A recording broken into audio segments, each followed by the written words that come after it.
Is this the place? You said she's here, but what do I need to do to see her? Yeah, and even Paimon could hear her after drinking that thing. Didn't you just drink a lot of it on the stage as well? Oh, in that case... Vache! Ah! Yes, that's it! So you heard it too! Vinier, it's me! It's me, Vache! Vache? Vache! I'm here! I'm here! Where are you, Vinier? I'm coming for you. I'm finally here for you. Hey, wait! Be careful! Hey, wait! Vinier, is that you? It's me, Vache! Vinier! Vache? Why did you come? Didn't I say? You don't need to look for me.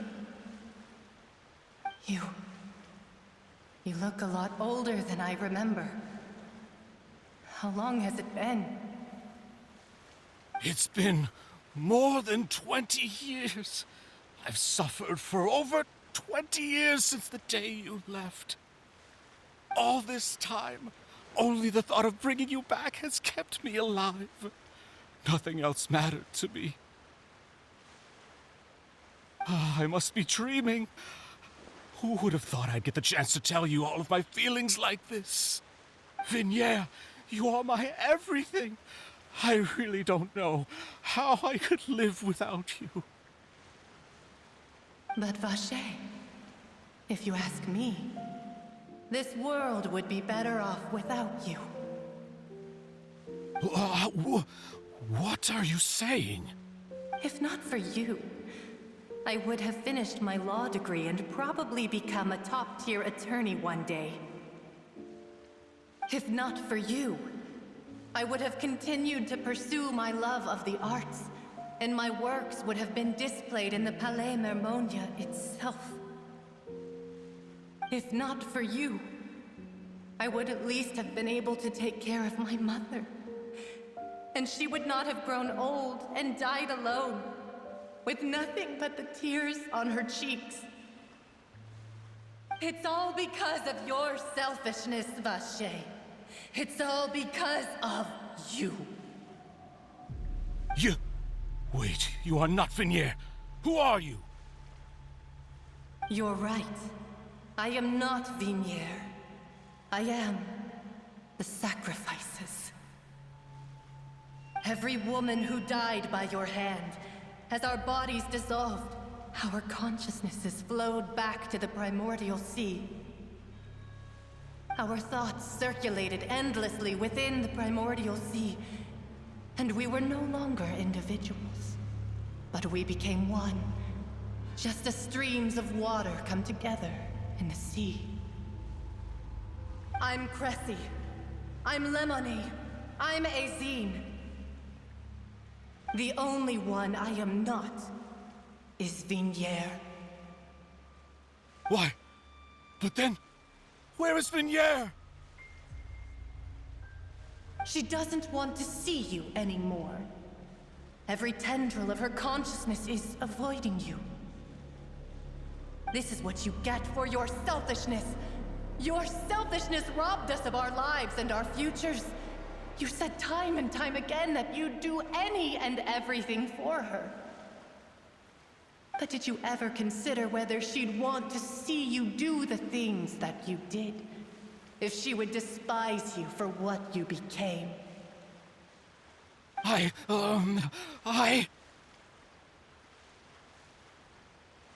You are a liar, a heartless murderer, and a cowardly narcissist.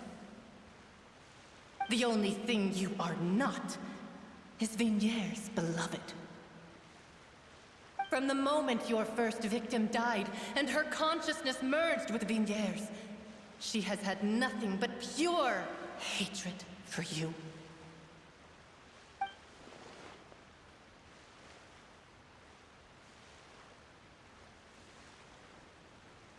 No! Yeah! She can't hate me. Let me see her. Please, have mercy. You still don't understand. When I said don't look for me, that came from the real Vignier. She really doesn't want to see you anymore. But on top of that, she also said that because it's her final drop of pity for you. She said that because she knew that if you did come here, we will show no mercy to you. Vache. Vache? Vache? Vache? Vache? Vache? Drown.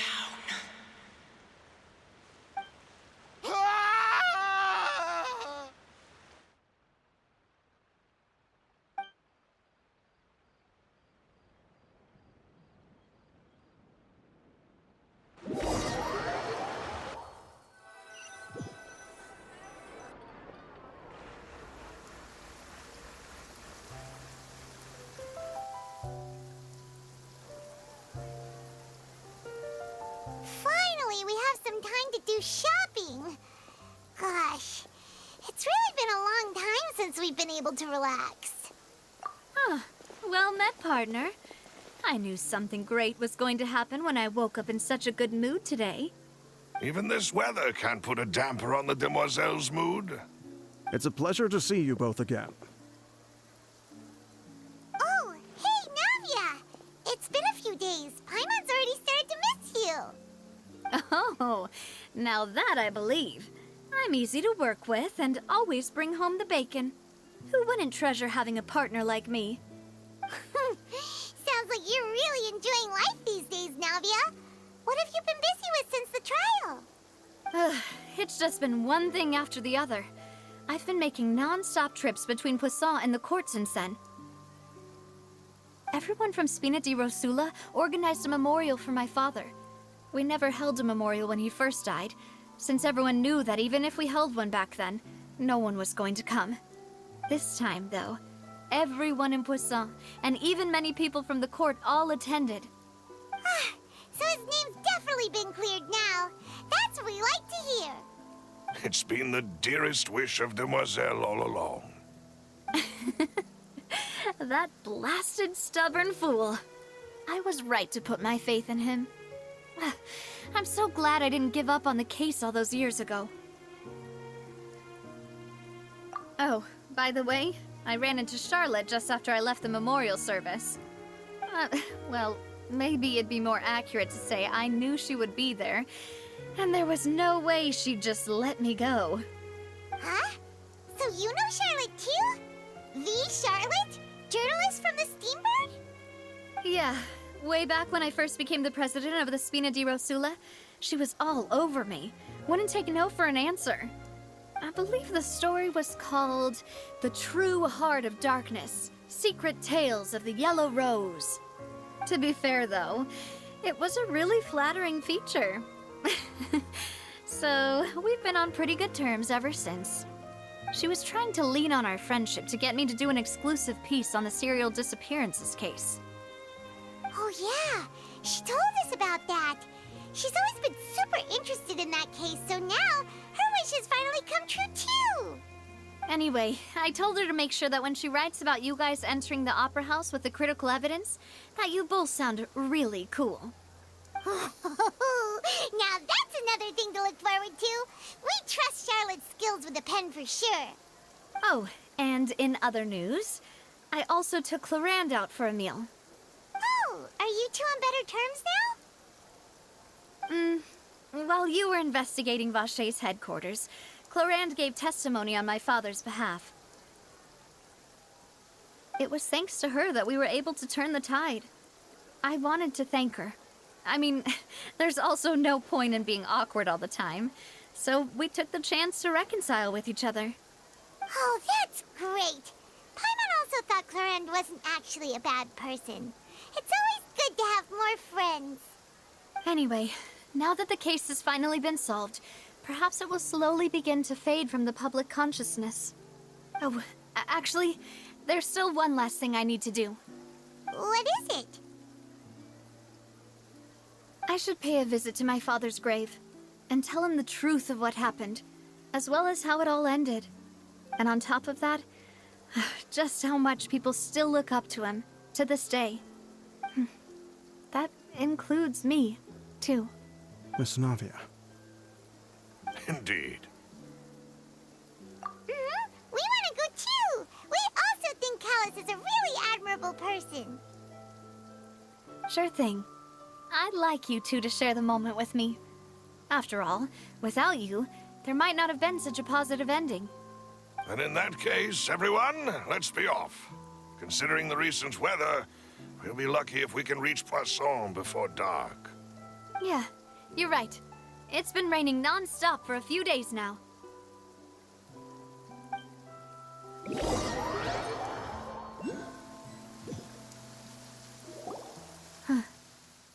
This is where my father's grave is.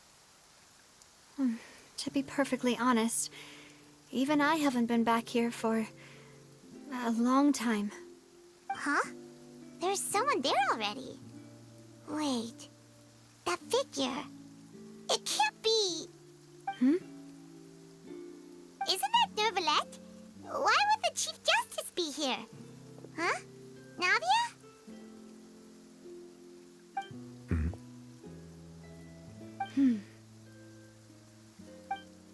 My apologies. I should have asked before coming to pay my respects. Don't say that. Sorry about that. Oh, I was trying to say there's no need for you to apologize. I wanted to show my father how much I've grown, but still, I doubt I've grown to the point that even the Chief Justice would feel compelled to apologize to me over and over. In that case, I will stop apologizing for now. You really could use some pointers on understanding human emotions, Monsieur Neuvillette. In any case, why did you come to Poisson? Well, ever since that day, I've been turning a question over and over in my head. Just what is justice anyway? There was once a time when I didn't want to believe that there could be anything more important to humans than life itself. Oh, rather than that, it's probably more truthful to say I didn't believe humans were capable of resisting the most basic instinct of living things. That they could rebel against their own nature, or consider certain things to be more important than their own lives. Which is also why I didn't stop your father from beginning that fateful duel. I believed that a truly innocent man would never throw away his life like that. That there was nothing, should have been nothing more important than one's own continued survival. But Mr. Callus proved me utterly and decisively wrong. If not for his sacrifice, the serial disappearances case would have remained unsolved to this day. Mr. Callus made the choice he did for his daughter, for his associates, and for many people completely unrelated to him. And in the end, from a certain perspective, one could say that he did it all for the sake of justice. A justice that's higher than life itself. So, you asked me why I came here. I just wanted to say my apologies to Mr. Callus in person. I should have noticed all of this much sooner. This regret has filled me with a sadness that has haunted me for days. That high and mighty chair in the Opera Epiclese indeed insulates one from many important things. Spina di Rosula, thank you so much for your hard work and perseverance. I'm sorry for being mad at you before. So, you're actually one of those types that's cold on the outside, but pretty thoughtful on the inside, huh? That reminds me of Silver, one of my guys. Sorry about that. Self-expression is not one of my strong suits. Didn't I just say you don't need to apologize? Ah, so Navia and Neuvillette seem to have made their peace as well. Let's not disturb them for now. We can wait till after they're done.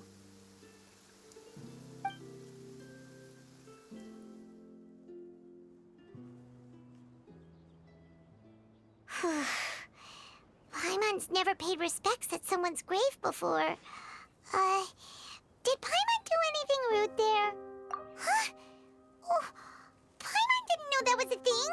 But Paimon doesn't know what she would do if she can't fly. Oh no. Paimon hopes Miss Navia won't be too mad. Anyway, Nervalette is still standing around there. It's not often that we can catch him alone like this, so why don't we go talk to him for a bit? If we can't talk to Lady Farina, we can at least talk to him, right?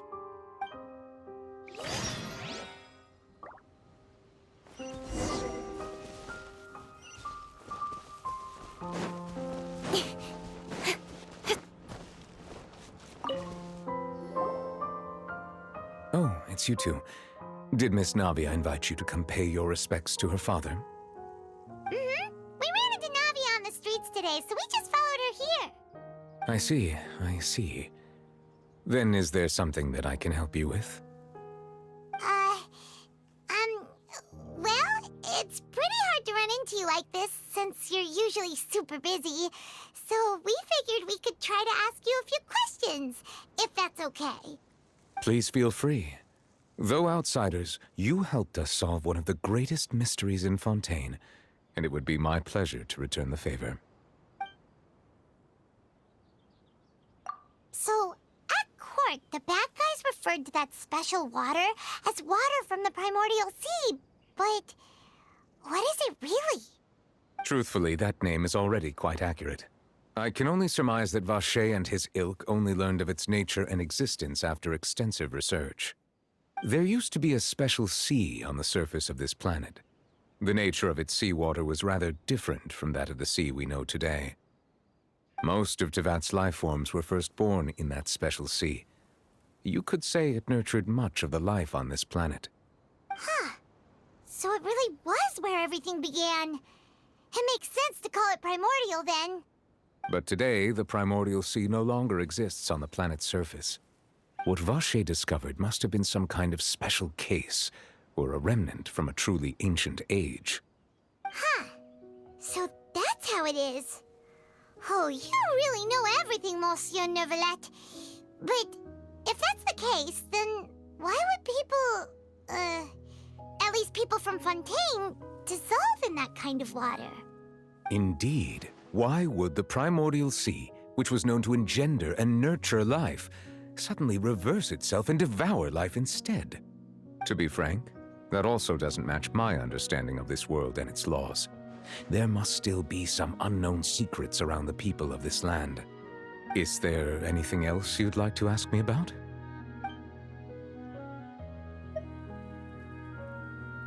That the sea levels will rise and everyone will be dissolved in water, leaving Farina crying alone on her throne, but the sins of the people will be finally washed away for good. Does that appropriately summarize the version you've heard? That's right! It was Linny that told us back then. And that about covers all the main points. Yes, up to the present, I think we reached a point where we have no choice but to confront this prophecy directly. Rumors have it that this prophecy is rooted in the last words the former Hydro Archon left to the world before she passed away. A prophecy? Of the former Hydro Archon? Wow. This is the first time that we've ever heard of it. Two parts of the prophecy have already proven correct. The rising sea levels and the ability of the people of Fontaine to be dissolved. We should be more vigilant and stay on the watch for further signs. Speaking of the prophecy, Farina has also always taken it quite seriously. Indeed, she has been collecting information and intelligence from across Tevat for this purpose. If the rumors were true, then perhaps this prophecy is the conundrum left to Farina by her predecessor. But with Farina being the way she is, can we really trust her to solve it? Is there anything else you'd like to ask me about? My apologies.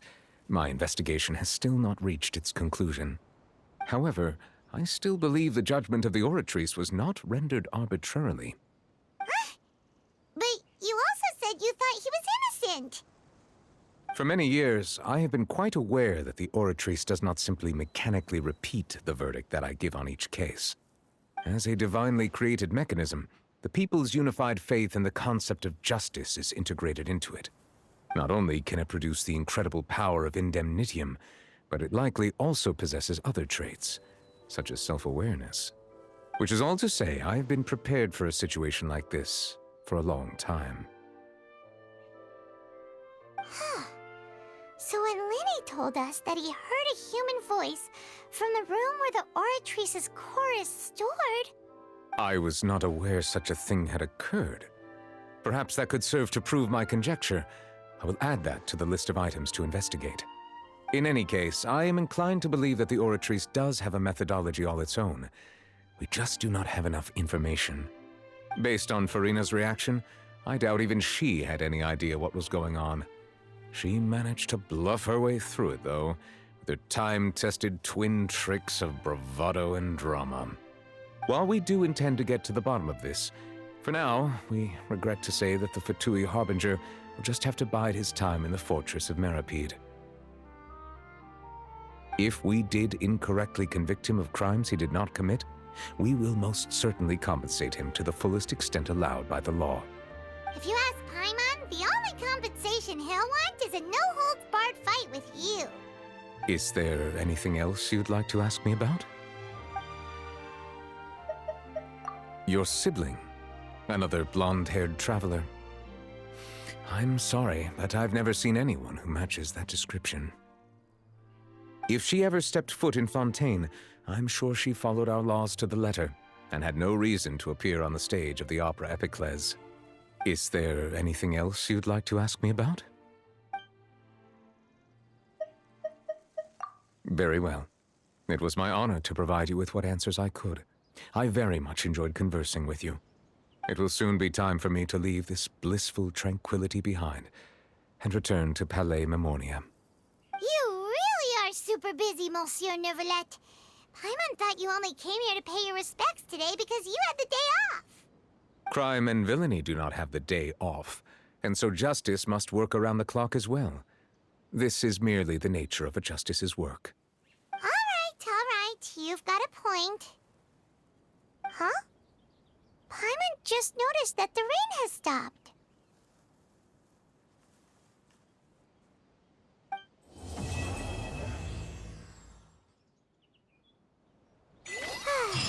You know, we've been walking around for a while now.